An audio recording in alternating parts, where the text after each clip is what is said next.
Welcome to the Recovery.com podcast. I'm Dr. Mala, your host, and today I'm joined by my fellow host, Amanda Uphoff. Hi, Amanda. Hi, Mala.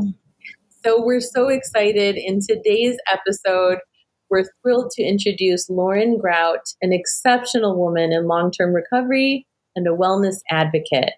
Lauren holds a degree in exercise science and works as a personal trainer, yoga instructor, and nutrition and well-being consultant, blending her passions for physical and mental wellness together. She enjoys spending her free time crafting meditation supplies and exploring the outdoors. She lives with her husband, Jeff, and their beloved pets named Lillian, the cat, and two dogs, Lincoln and Byron. So excited to have you on. Welcome, Lauren. How are you today? I am so well. Thank you. Thank you for having me. I'm excited to be here. Of course. So we'll jump right in. Why don't you tell us a little bit about what your recovery journey has been, how you got into this space, and what really inspired you to start recovery? I got into recovery. I think when I was like 26, I guess I would say I was forced into recovery by the court system.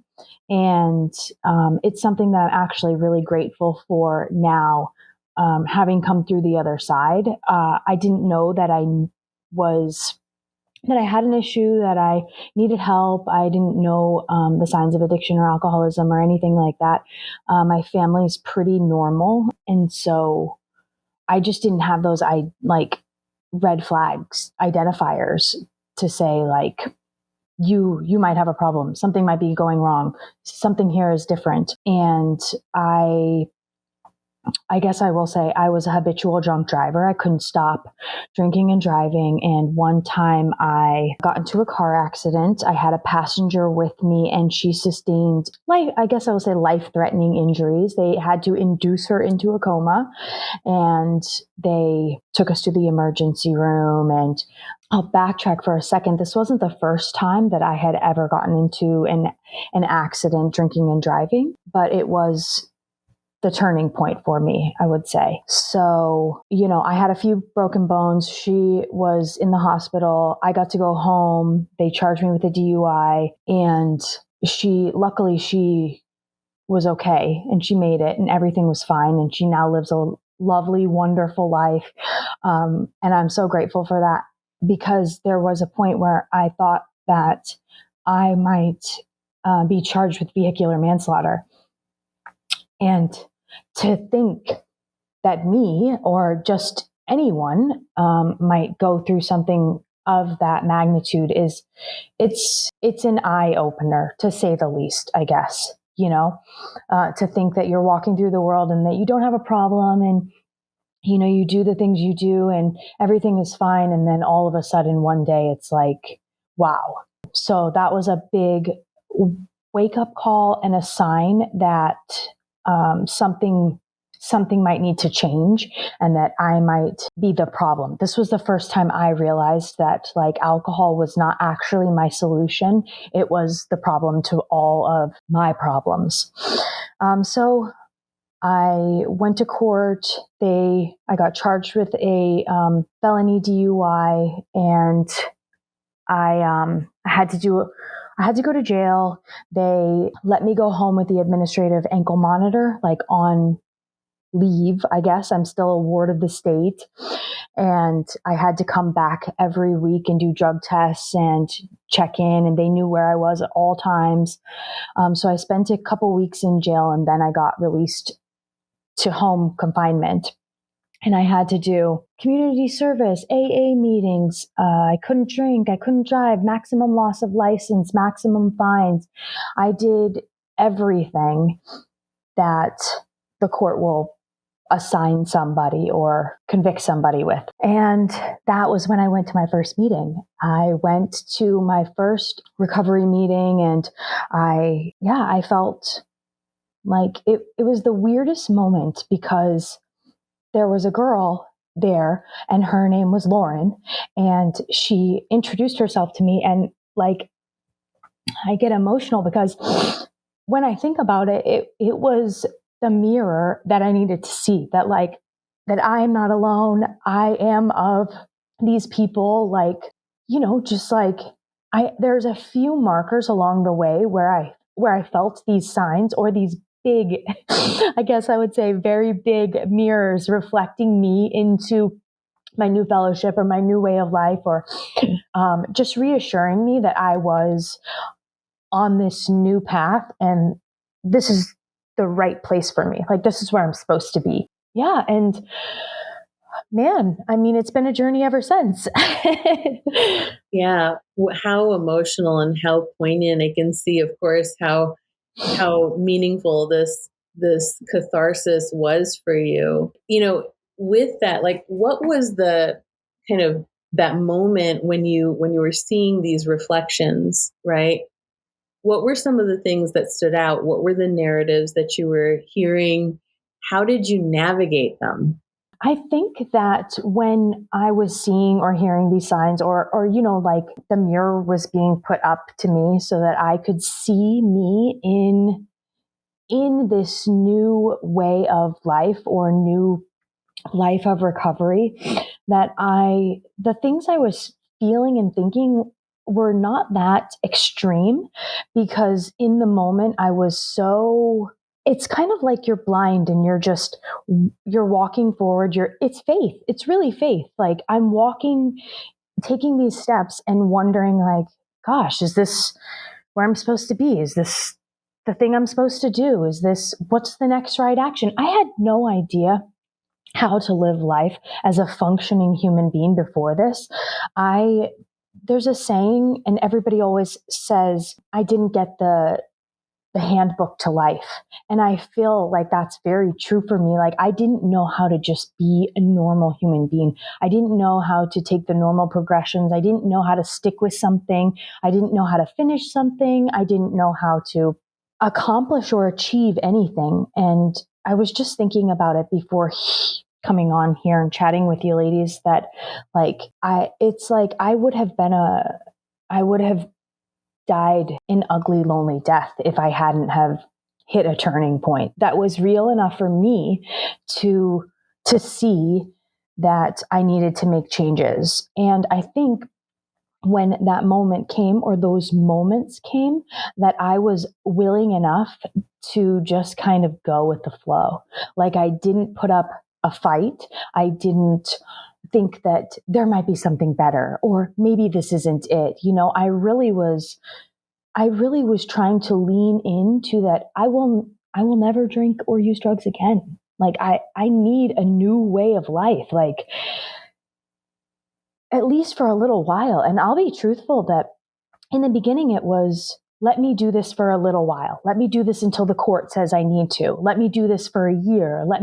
And then I kept hitting those mile markers, and I kept thinking, well, everything's working and life is like getting better. Why would I turn back? Like, that just sounds crazy. And so I think that I just kind of kept going with the natural progression and the flow of life that was feeling right and good at the time. And that was a sober life. That was a life of altruism and like giving back and all of the good things that come with not being under the influence. Lauren, I am a fellow woman in long-term recovery, and I just resonated so much with what you just said. For me, I didn't know how to feel things. That was my thing that I didn't get the handbook on. So I was doing everything I could, first anorexia to numb feelings, and then drinking to, again, just go bye-bye. But I am wondering, with you being so young. Thank you. My when and especially when you stop drinking, the two main reasons for stopping at that age, I think I've heard, is like fear of, and probably the accident put some fear in you, and then also pain. So what would you say to that? I would say definitely. I think that when we are when when our tool, our only tool that has been working for so long, alcohol, drugs, whether it's food, whether it's whatever it is that we're using is taken away, and then we have to start feeling feelings. It's like the book gets ripped open. It's like, all right, here I am. I've got to figure this out and test this new thing. And, I truly believe that we have to have that being taken away from whatever it is, our substance, our tool, our, even if shopping, I don't know, gambling, anything, whatever it is, we need to remain abstinent long enough from that for our mind and body to kind of detox from whatever it is we're using. And then we can start making right decisions. I don't think that we made right decisions the whole time. We weren't able to feel feelings or, for me, I know that I did a lot of, I couldn't identify those feelings. I didn't know, like I had two baselines, like sad and mad, but there's so much gray and so much mixture there's so many different feelings I could feel, and I didn't know how to feel any of those. And I didn't know how to identify them. I didn't know how to handle them. I didn't know how to process them or categorize them or anything. And I didn't know how to work through them so that I could get through them. At what point, you mentioned that you were kind of like, well, I'll just do this for now. At what point did it start to feel like forever? I think that's such a good question. And I like the way you And has worded that it. happened yet? Yes, definitely. I think that it was slow, but really steady. Like we just kept layering itself on.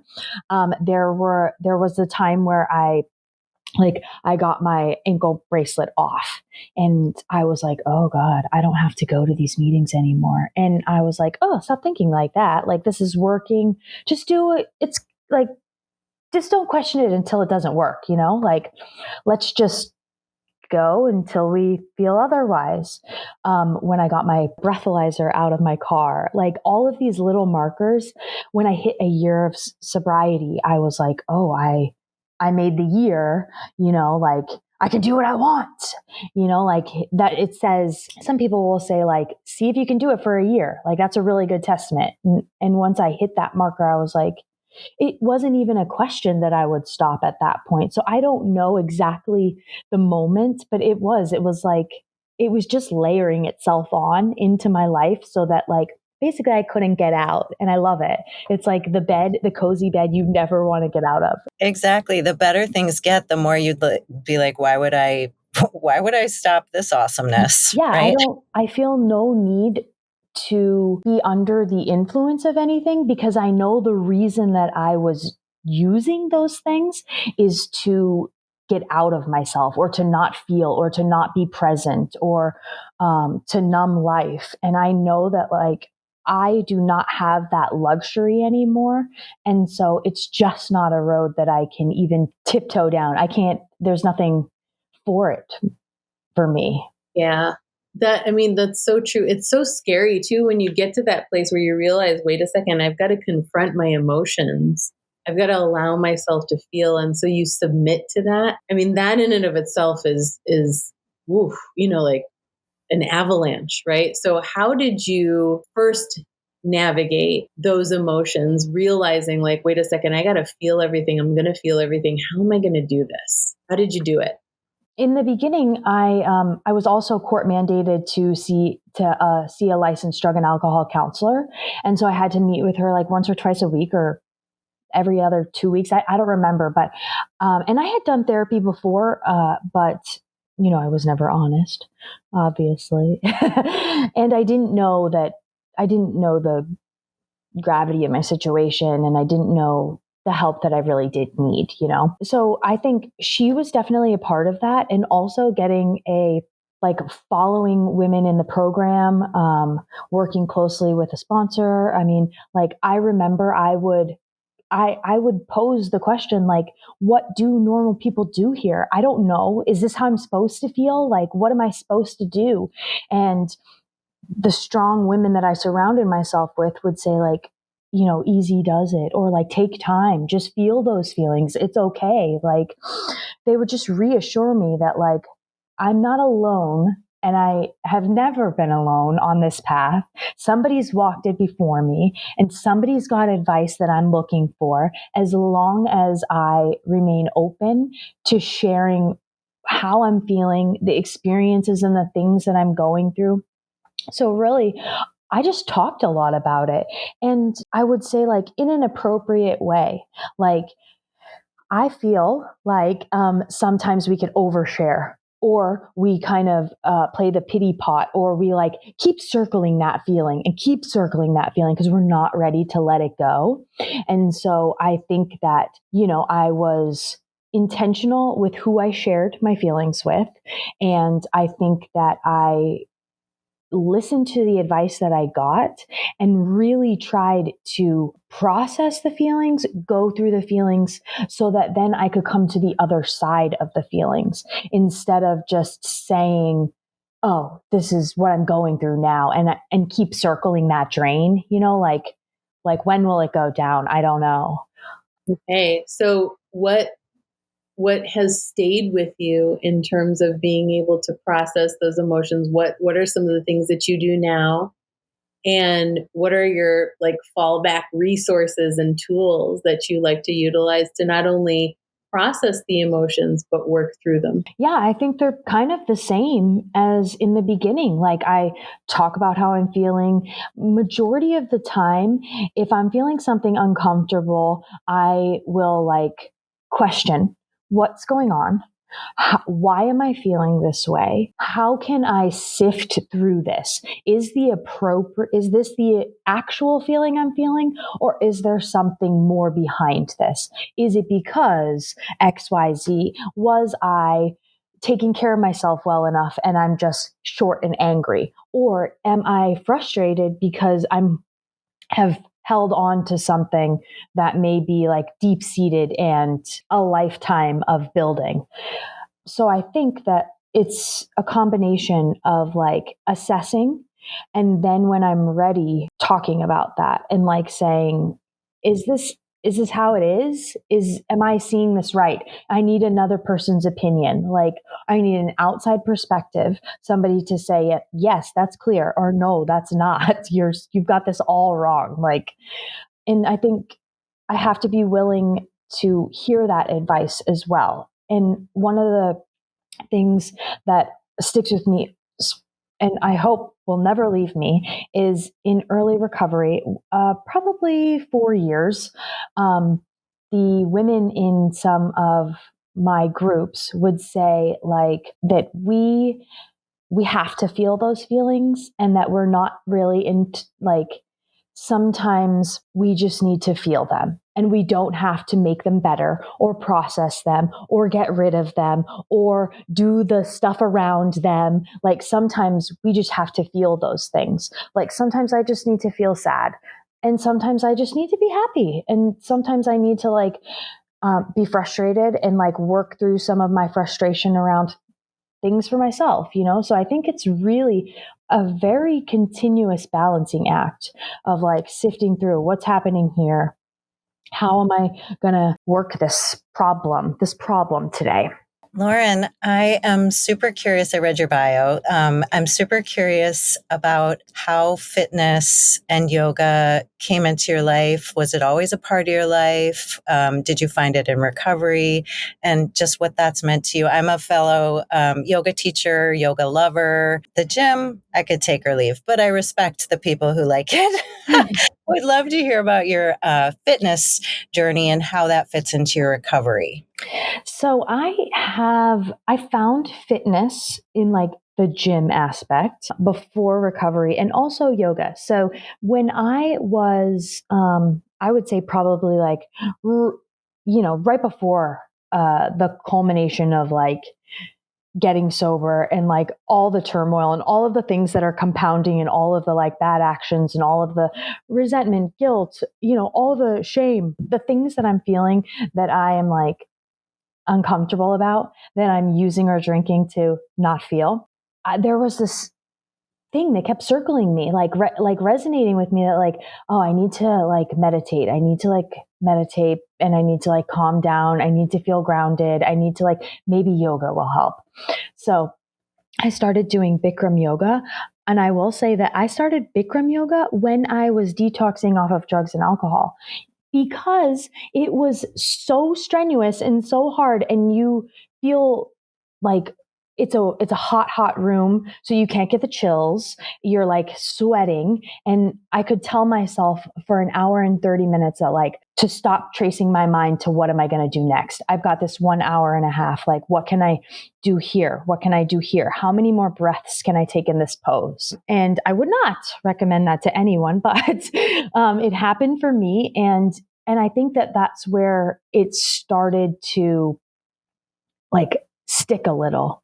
I did not completely stop using drugs or alcohol at that point in time, but it was one cycle of a detox from something that I was, going through. And so that stuck enough that then I started doing yoga at home and like stretching felt really good. And I started running and I just started like pulling the things that felt good because I was searching I just wanted to feel good. I didn't know why I felt so shitty. And I think that that's like how I got into and how this like love for a fitness and just like wellness, I would say like an overall wellness for life, because when you exercise, when you stretch, when you eat well, when you do all of these things that feel so good for you, you feel so good. Like it's so hard to tell somebody that exercising will induce these endorphins that feel great and you're going to feel so good afterwards. And if you don't eat fast food, then your body's going to feel really good. Like I'm a big proponent and advocate of the quality of food that I put into my body. And I think that came mostly with recovery because of thinking about all of these toxins that I was putting into my body. Alcohol is a poison, and these drugs, they were poisonous to me. And really trying to just ingest food and things that are good for my body. And by and things, I mean like we have to think about like what we are doing all of the time. Like, am I scrolling on my phone? That doesn't do anything good for me, like getting outside. What am I watching? What am I reading? Am I watching things that are very scary and, create a lot of anxiety? Like we're going to the 10th degree here. Like we're going all the way because this is, the one body that you get to live in. And I need to make it last. Yeah. No, I love that. I absolutely love that. Fellow yoga lover as well here. And what you said resonated with me so much. When I was going through my rounds as an intern, I had this wonderful mentor psychiatrist who literally one of the few who said everything down to the Tylenol that you're putting in your body, if it's prescribed or if it's illicit, it's a poison to your body. So this is a note to you providers as well as to, like your patients that you're working with, like cherish your body. Think about what you're putting in it, right? And that just, of course, that started me off, in my quest, of course, for maintaining, that as an approach for healing, being able to be conscious and mindful of what we're putting in our bodies to be able to heal and recover. And Amanda, I know you're passionate about that too. It's, I often wonder when we're living in a society that unfortunately reinforces the toxins, like McDonald's is cheaper than, the Whole Foods and the organic food and all that. Like, how do we navigate that? And, what are your suggestions, Lauren, for encouraging people to figure out like, okay, wait a second, good nutrition, wellness can be part of my journey, no matter what that journey is. How do we make that accessible? What are your suggestions there? I think that we need to take time. So I talk about this a lot to I talked about this today. I was teaching an exercise class this morning before this, and they were like, "What are you going to say?" And I'm like, "I don't know. I wasn't planning on saying anything. Just, you know." And they're like, "We're talking about the qualities that I bring to them," which was so sweet of them. And I was saying how important it is. Everybody wants the fast answer. They just want somebody to say, this is what's right for you. Just do it. And our bodies don't work that way. They just don't work that way. I can't say that what works for me is going to work for you and is going to work for Amanda. Like it's not true. It's just not true. And I think we have to stop saying that one size fits all, because it doesn't. And if we want to invest in our life, in our wellness, in our health, we have to be able to take time to evaluate that investment. Just like I was saying about listening to the wisdom of the women in my early recovery. Like I had to take time to try those things to see if they worked for me, to let them happen for me, instead of saying like, what's the right answer right now? What's the quick fix? You're saying if I eat this and this and this for breakfast, lunch, and dinner, I'll be good. I'm not saying that. I'm not saying that at all. I'm saying like, find what you love. Take time to enjoy the things you put into your body. It just sucks that we're a culture that's like fast and produce. Like we're like, we've got to do it now and we've got to do all the things. And I think the thing that I try to instill and remind people is that like, we want to come home to our bodies. This is the only body we live in, and it moves slowly and gracefully. And there's no like, I'm going to purchase this and I'm going to feel satisfied. I'm going to do this one exercise and I'm going to look great. You know, like it's never that. It's just like recovery. It's that laid down tracks over and over and over again of the same habits, creating a sleep routine, creating a morning routine, journaling when you don't want to, doing the things that like seem mundane, but actually help you be a good human being. I love that. I love what you said. My goodness, coming home to my body, coming home to myself. I love that. And it's so true. I also talk about being able to look at the things that might be interpreted as mundane as a privilege, as something that are anchoring points that you can use to help you come home to yourself. So I love that you're reinforcing that. That's so wonderful. Well, we were talking about it this morning, and it's that we get so, and I kind of said this, we get so detached from what's happening, like where our feet are and what's going on now, and like what we need to do next to get to the next step, that like the very next, that we're just moving from one thing to the next. And I find myself, at least, like I've done some trauma therapy and I've worked around this like feeling grounded, reminding myself that like I need to pause and come back to where I'm standing. And because when I go from one thing to the next, I'm not letting my body or brain or anything process. I can't digest anything that just happened. And I'm just shoving shit in, like I'm like, okay, I helped this person. Now I've got to go to the next person. Now I've got to go do this. And now I've got to go do this. And I've got to get over here so that I got to make dinner. And, like I've got to go. And it's like, I need to slow the heck down and remember that like, I've got to be, I have to be. That's one of my favorite things that they say in yoga is we are human beings. We're not human doings. Yeah, that slower pace is what allows the intentionality to creep in, right? And I just loved everything you said about whole self health and just being intentional about our choices and our actions and our nutrition and our physical movement and our sleep and all of it. I will just add that for me, occasional indulgence is part of my normal eating. Like I love to eat some McDonald's French fries a couple times a year, but it's like an intentional thing, not an everyday thing. And I don't know why I just felt like saying that. I love But I it. did. I love them in peppermint spray. They are really good. I'm not going to say I never eat them. Sometimes sometimes like things happen and it's like, oh, I have to use an old tool, or I'm going to do this, and it's okay because I know I'm going to do it, and it's not a mindless. I'm not mindlessly just doing that. Like you said, I like to eat. They're greasy and salty. They are delicious. Okay. Yeah. No,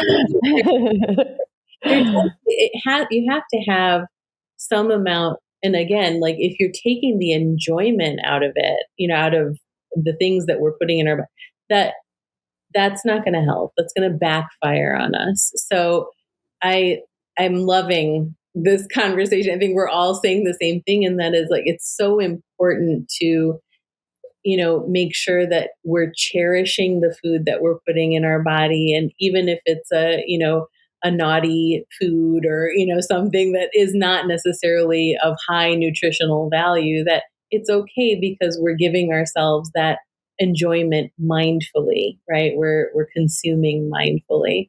Um, I was gonna say it's like taking that Tylenol or ibuprofen that you said. Like sometimes I I might acquire a headache and I might just need to do that. I can't there's no way around it. I did the water, I drank the electrolytes, like I did all the things, and it's something internally that I need to do it, and that's fine. Like I'm intentionally is like you said, it's just being intentional with the things that we're putting in our body. And I think too, sometimes people say let's not label them good or bad. And I agree with that. Like I love to eat a rice cake. They're like chocolate flavored rice cake with this like little drizzle of I don't even know. It's delicious.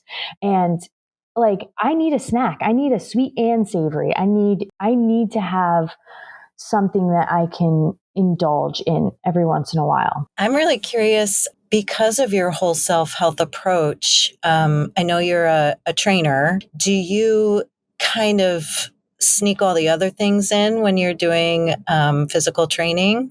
Little nutrition, what do you tell people about drugs and alcohol? Do you even touch on it? I would love to hear that. Interesting question. So we definitely, one of my approaches is every day before any session is like, how did you sleep? What did you eat? What was your past 24 hours? What's been going on? How's your stress level? So we do touch a lot on the whole body approach to wellness. Because it's important. They're never closed off. They say that like the body is an internal system and everything is connected. And this is true. Like I can't say one thing will help and one thing won't. So incorporating all of the things all the time is really important. And just reminding my clients that like we live big, full lives. Like there's multiple aspects to our lives. We need to check in with different places. And I'm not just here to like show you how to do a squat and count your reps and perfect your form. I'm really here for you and your whole body, your whole wellness. There's times where sometimes clients come in and they have been having a shitty day and they mentally dump all over me. And I'm here for that. If that's what you need, that's fine. If you need to like you need to talk about something, then let's do it.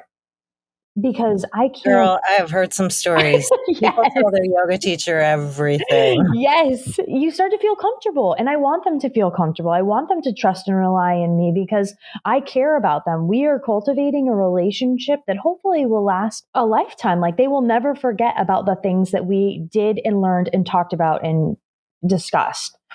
I forgot your question. it's a testament to just the role that I would say that yoga instructors, fitness instructor, of course nutritionists, like they're all providers in my mind, because really it is a moment where you're developing rapport, especially if you're working with people in small groups or one-on-one, even in big groups, as well, although maybe less of that one-on-one interaction. you're creating this relationship where that's going to lend itself to being able to be cathartic, right? So if somebody is saying, you know what, I gotta vent, I gotta dump, like this is part of this for me. What a testament to the service that you're providing as that instructor, as that guide, because that's them saying, I trust you. That's them saying, I feel safe enough to be able to go through this catharsis with you, to be able to process this with you. And that's such a great thing. Yeah. I have another question. I would love to know what your favorite workout is right now, because it probably changes. It does change, yeah. Yeah. What's your flavor of the month?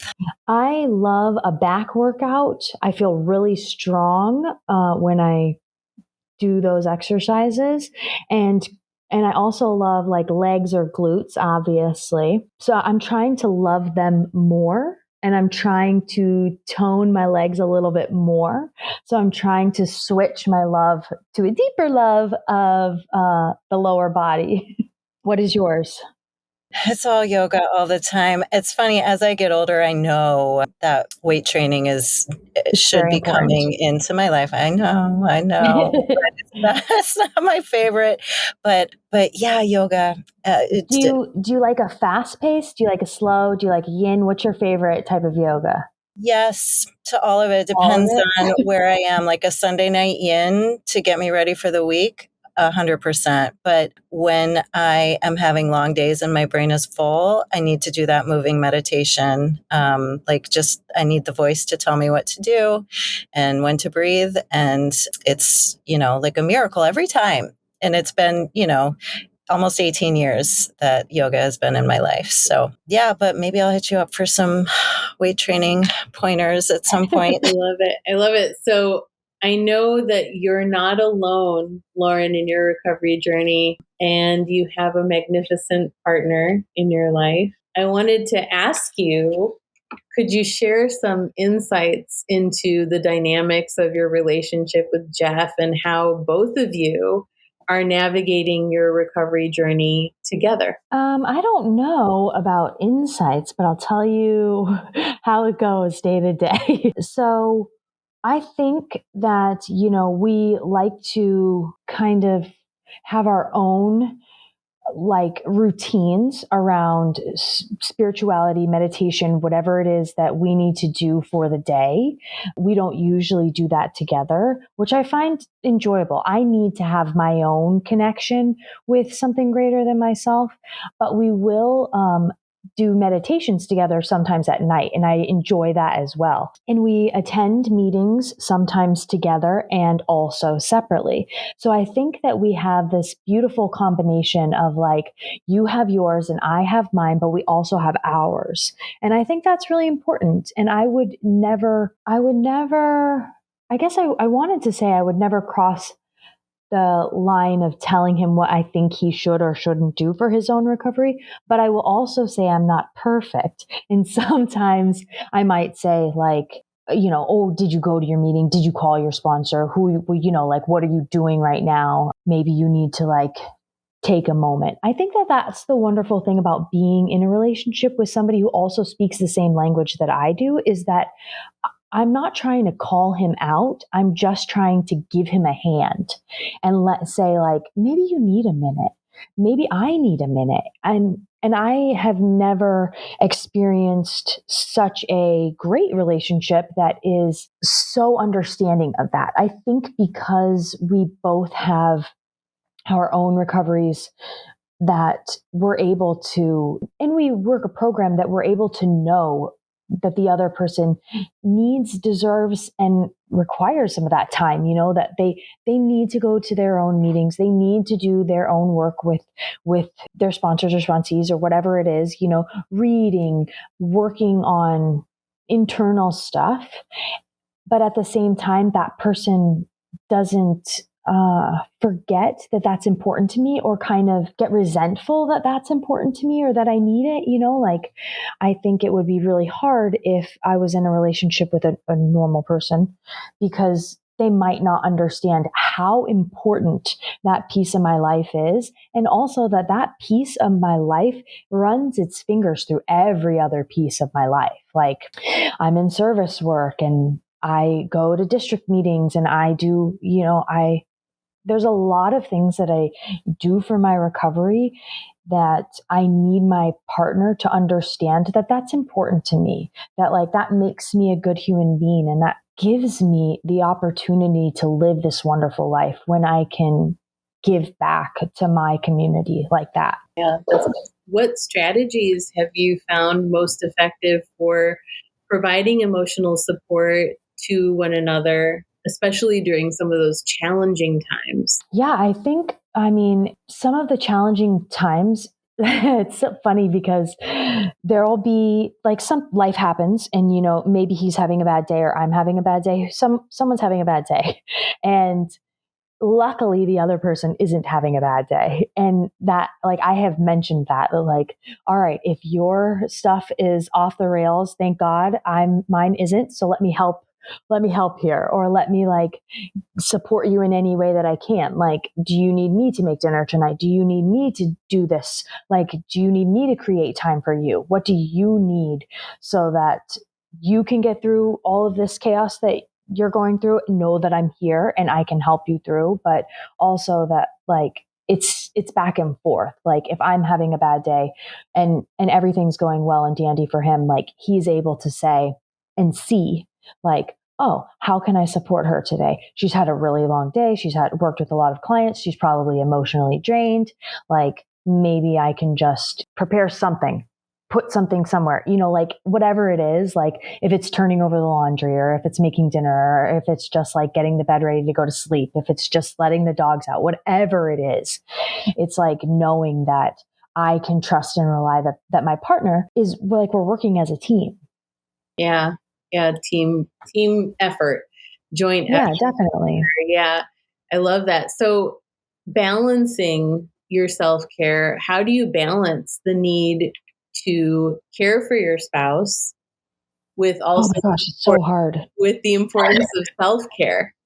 It's really hard actually. Like if you if you think about it, I was thinking about it this morning, like just like balancing all of the pieces of life and how it's really just like a continuous check-in cycle. Like what fell off the table? What do I need to pick back up?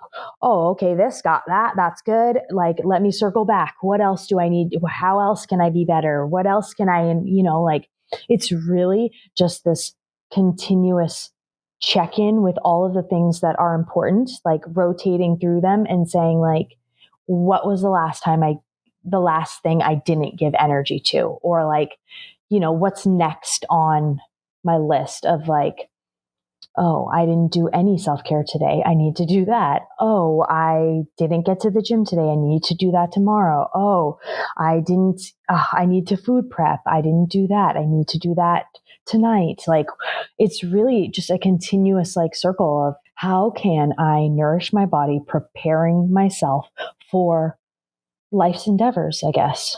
Yeah.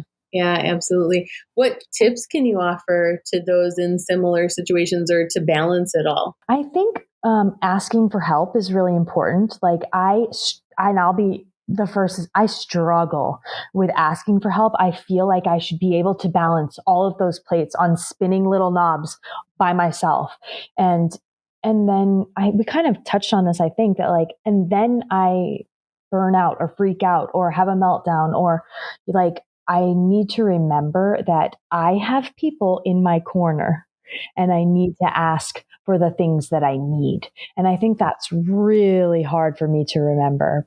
I don't know why or where that comes from or if that's everybody, but it is something that I actively work on day in and day out, reminding myself that like, where can I ask for help today? Like, where can I get somebody else to pick up something so that I don't have to pretend that I can do it all? Because I can't. No one can. Sure. That can feel scary, like Yeah. when you're in that space and you're thinking, wait a second, first of all, I've got to feel comfortable with asking for help to begin with. let alone allowing somebody else to help me with it and hoping that the result is what I need it to be. What I want. Yes. It's scary. It's scary. How do you navigate that? And are there specific do's and don'ts that you've learned along the way? I don't think, I mean, I guess I have assessed the situation. Sometimes I think about it in a sense that, like, I've kind of vetted these people in my corner, right? Like, we don't just have anybody in my corner. I've got the people that kind of know me best at the time, and like I trust and rely on them. And I think that that's how I I know who to ask and I know what to ask them. So I don't waste my ask. And I know that kind of sounds weird, but it's like I've got to get the guts up, I've got to I've got to be okay asking for help in a situation. So I've got to know that I'm asking the right person the right question, because then I can feel let down or like, oh God, I kind of, I could have done something better there. Maybe I should have asked this person to help me pick up that piece because they know this better, just like really evaluating who's my best option. What's my best tool to use right now instead of just throwing any tool at the problem, I guess. So if I'm thinking about work relations, I'm thinking, gosh, who do I trust and rely to help me with this website situation? Who knows this industry? Like I'm love Jeff, but I'm not going to be like, hey, what do you think about this picture here? Do you think this helps somebody? Because he's not in that realm. He's in my like spouse, in my recovery, in my home realm, he's not in my like work life. There are times when I ask him for help and you know, I'll be like, oh shoot, I didn't really want that advice, dang it. Maybe it's because it's the advice I needed, or maybe it's because like, he just wasn't the right person to ask. Yeah. Yeah. So, fellow, it's hard to get to ask for help person here, but something that's really helped me is all the service work I've done as part of my own recovery program and as part of my yoga teaching, and just remembering how much joy it brings me to help other people when they ask. Like, and that's not made up. Like, that is real. When someone asks me to help them in some way, I feel honored. I mean, okay, not all the time, like if it's not a good time or whatever, but most of the time I am honored to be asked and I love doing it. So just remember that's how people feel about you too when Yes, you ask for help. That's a definitely. huge tool for me. It's a great reminder. Yeah. Yeah. Absolutely. So, in what ways has recovery shaped or changed your relationship for the better? And what advice would you give other spouses who are supporting their loved ones through their recovery journey? In what way has it shaped or changed my relationship? I would say that my recovery and or the fact that we're both in recovery has really helped mold our relationship or helped sustain our relationship because we have gone through some real trials and tribulations. We have gone through some real lifing, and we're I'm able to pause, breathe, and evaluate rather than knee jerk respond. I'm able to, rely on the human being that I have become and the quality of character that I have cultivated and created and like that I value. And so I really think that, I mean, never say never, but I really think that if either of us didn't have recovery, that'd be really hard to maintain a relationship or like any relationship. And what was the second part of that question?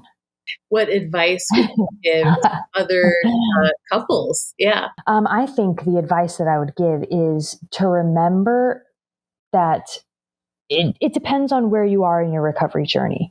If you're in the beginning stages of your recovery, it's very much like just don't respond too quickly. Try to digest. Don't don't make any big changes, they say, in like the first year, right? Like, don't do that. You don't need to get a divorce. You don't need to do like, unless there are dire reasons, like really just try to let the chaos settle. And then you can assess where you're at and what is true and what is false, I think. And as life progresses, I think the advice I give is really listen. Like, how can you try to take the things that you've learned to heart and really implement them? I think that that's a piece of any relationship in recovery, is that like I get to really question my character. I get to put it to the test. I get to say like, what type of woman do I want to be today? And how am I going to show up? And what is that going to look like? And sometimes I just need to like not interact with a lot of people, sometimes I need a recharge, but sometimes I can be this little flame of just like firehouse, that's like, I've got the right thing to say and I'm on the beam and I just, like, and not aggressively but just like I'm on it, like I am zen, I am centered, I've got words of wisdom.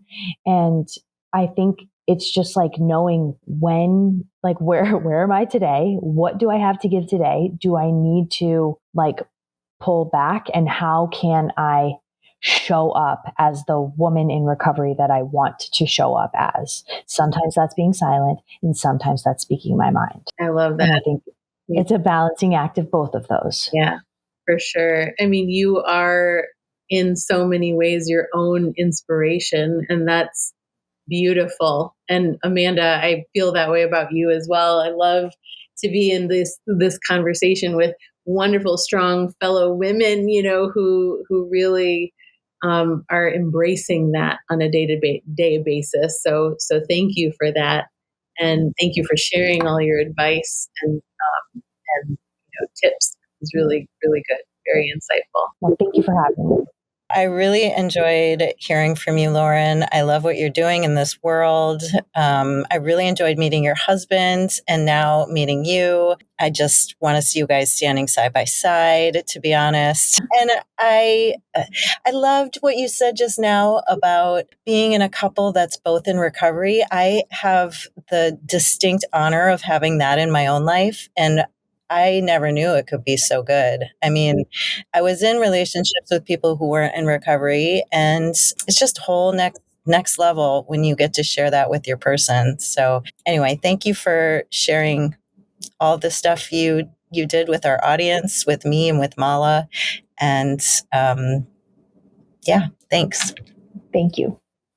So the question that we ask everyone is, what does recovery mean to you? To me, it means, oh man, what a loaded question. It means like a life worth living, I guess. Like, it means everything to me. Recovery to me is the fact that I get to be a human on the planet today, not dead, not in institutions, not, in addiction. I say like I was like a walking zombie, just not really living, but not really dead. And today, I don't have that. Today, I get to be present, and today, I get to live a life worth living. And I think that recovery, I mean, it's a beautiful gift, and I would never take that for granted, and I'll never give it up if I don't have to. I love it. I love it. Lauren, thank you again for joining us today. We're so thrilled to be talking to you, and I'm excited for us to continue our conversations and share even more. So we'll look forward to next time. Thank you so much.